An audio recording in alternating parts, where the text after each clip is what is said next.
For yes, Simon Munina Kwaba, Eddie Badwam Kai Sunday International Women's Day. Yes, celebrating Emma. Emma, just say all across the world. We your baby will be a make us appear more. Why are dear? And until Adom TV and Emma who draw. I Adom TV soon. I'm be home and as I sorry so I will be dream corporate interviews and I drew so na Executive Prostate Center. I may what Dr. Carl Quist.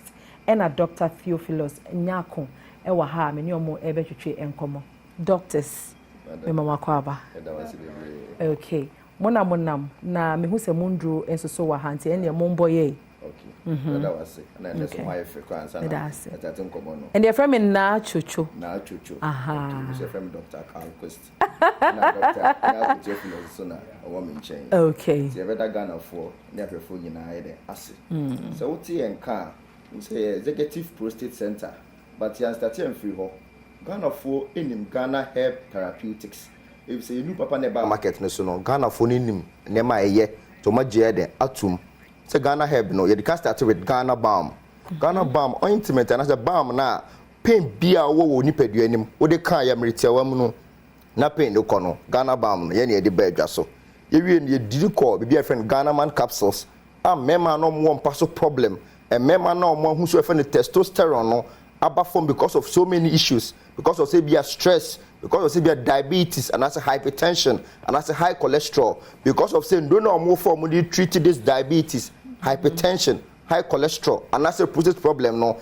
Edi omo who suffer no testosterone call form no. Ye the Ghana man buy no mo no me no. Anema ko ye wan paso.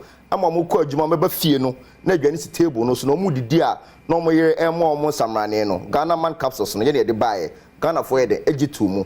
Ye didi mu call Prostate Joy. E say Prostate Joy no. Na ye draw for prostate disorders bia. Tina wo prostatitis, IFN infections na wo prostate no ho.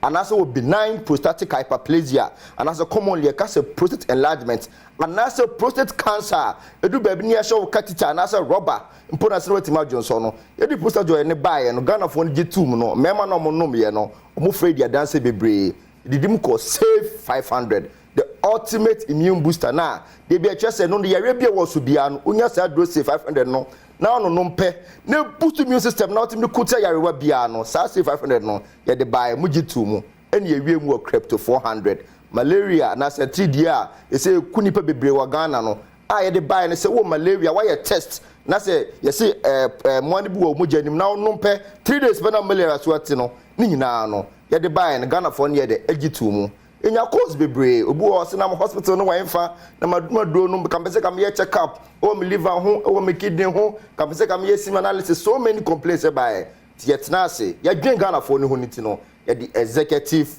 Prostate Center ya de Abama Ghana for nyama wo Executive Prostate Center no say but me clarify first what Executive Prostate Center na executive no enyi se ska bi ne ya de ya gikese wo ho eniti na executive ne ya de eda so da bi executive treatment ye de ma patients no enu ti na de executive na de atoso who say Ghana ne bebre ekoso e wo ye herbal company system nim and as a clinics no obu abeko hospital na ye dat to adro so ye twa ne bo 4,000 5,000 obu akwa as that time na ye je half mpo aso na ye start treatment sa ne ma we nyina no emwa oba ye executive prostate center ho na e ti say wa government hospital normal hospital na ukoye ukada uko hu doctor ye request lab mawa uko no bo scan no tua labs edu so a do betimi ato no beto no akofie na akire kwa unye sika wa beto de aka enye se bia ye discuss bi na ha o da bi executive na da so ye treatment na ye de mount labs akukuda machines e de labs a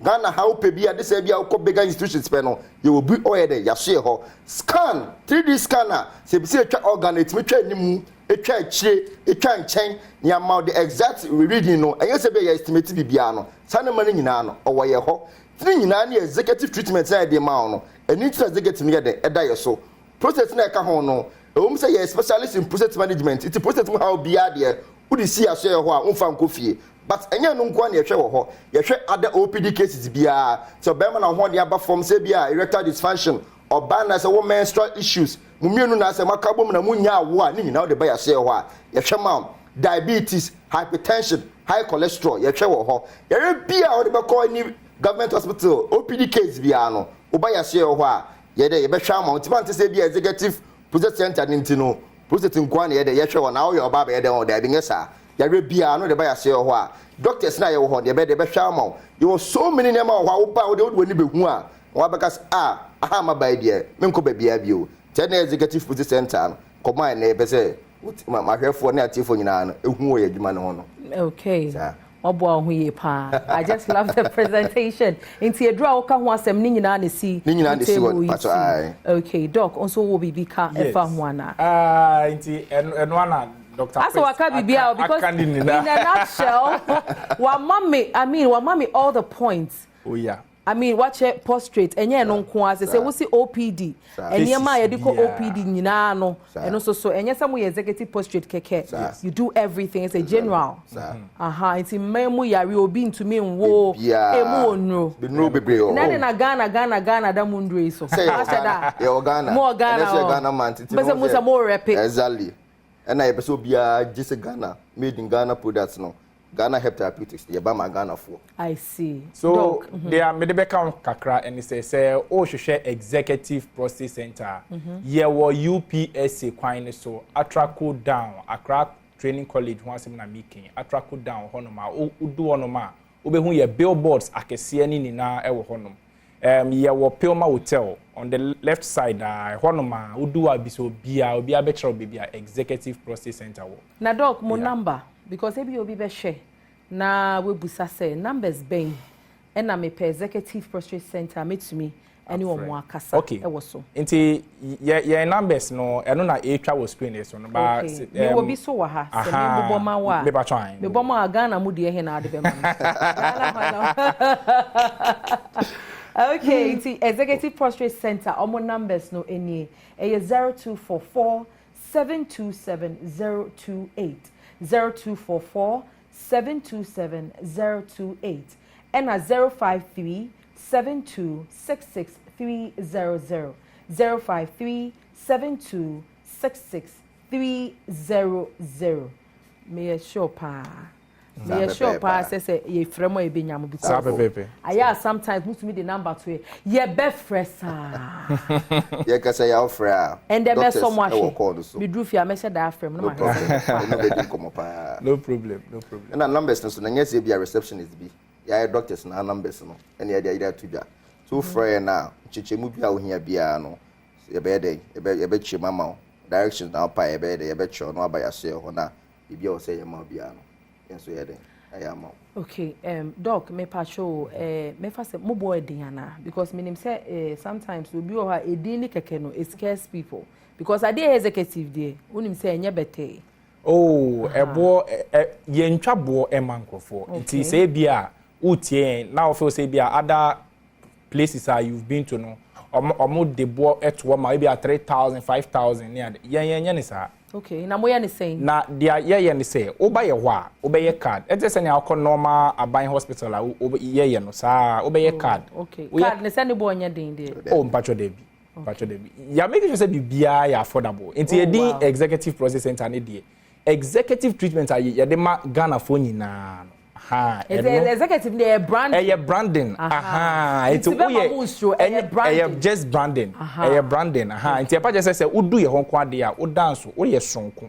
It's no ye be ma executive treatment. It's obia enka na come anto ne problem bia o face bia no tutum recover executive process center UPSC atrako down e honom obehu ye billboards akese na green and white e ho honom. Ti obi biara etu na embo modern na omumbra e honom. Problem there. And then me and crying to me kakra man day. The most important thing is say e be better say obesa ho yare.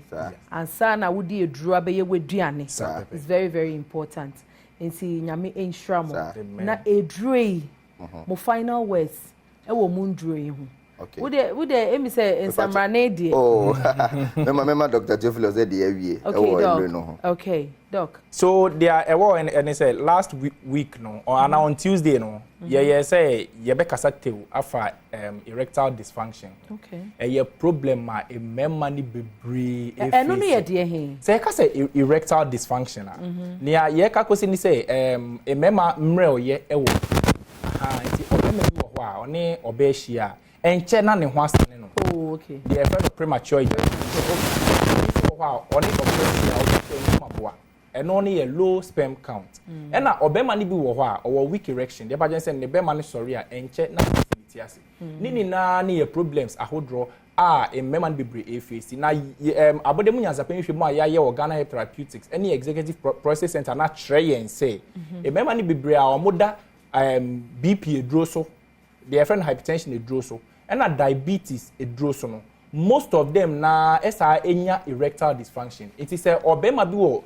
diabetes and hypertension and say prostate problem bi na so de edro so a yehu say ne testosterone ahusuo ahankebema ne mema ye na CPS tan e ba form nti e ba ne sana onya a lot of problems with erection and ahodro it is a to mrika eba executive prostate center the erectile dysfunction nyina ebecha Ghana manti munya na munsiesie mu ho and the international women's day munsiesie mu ho emphama is very very important and nti na executive prostate center for Aba edi amamo. Mon from numbers near 0244 727 028 and 053 266 300. Dr. Carl Quist and Dr. Theophilus Nyako and a many omo twetwe nkomo. Nyame nhira mo se mo bai. Nyame nhira. Ebusia ye twa ye ho aba ye ba ye beto aso.